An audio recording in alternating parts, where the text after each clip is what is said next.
Praise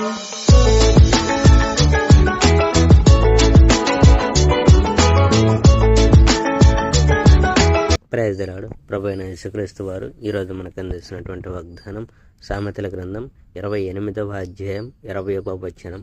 నమ్మకమైన వానికి దీవెనలు మెండుగా కలుగును.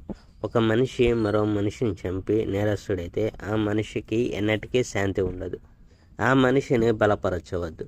ఒక మనిషి సరిగ్గా జీవిస్తూ ఉంటే అప్పుడు అతడు క్షేమంగా ఉంటాడు.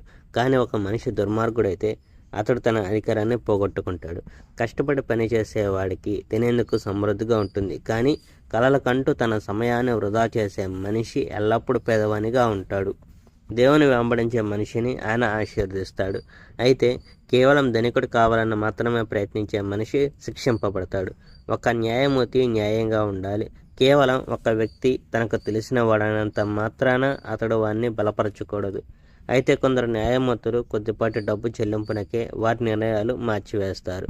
ఒక స్వార్థపరుడు ధనికుడు కావాలని మాత్రమే కోరుకుంటాడు. ఆ మనిషి దరిద్రుడు అయ్యేందుకు చాలా దగ్గరలో ఉన్నాడని అతడు గ్రహించడు.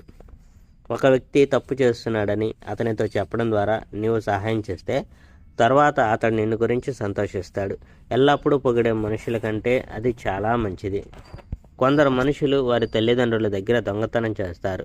అదేమీ తప్పు కాదు అని వారు అంటారు. కానీ ఒక వ్యక్తి ఇంటి లోపలికి వచ్చి ఆ ఇంటిలో ఉన్న వాటన్నిటిని పగలగొట్టడం ఎంత చెడ్డదో అది అంత చెడ్డదే. ఒక స్వార్థపరుడు కష్టం కలిగిస్తాడు, కానీ యెహోవాను నమ్ముకునేవాడు ప్రతిఫలం పొందుతాడు. ఒక మనిషి తనను తానే నమ్ముకుంటే అతడు బుద్ధిహీనుడు. కానీ ఒక మనిషి జ్ఞానం గలవాడైతే అతని నాశనాన్ని తప్పించుకుంటాడు. ఒక మనిషి పేద ప్రజలకు ఇచ్చినట్లయితే అప్పుడు అతనికి అవసరమైనవన్నీ ఉంటాయి. కానీ ఒక వ్యక్తి పేద ప్రజలకు సహాయం చేసేందుకు నిరాకరిస్తే అప్పుడు అతనికి చాలా చిక్కు కలుగుతుంది.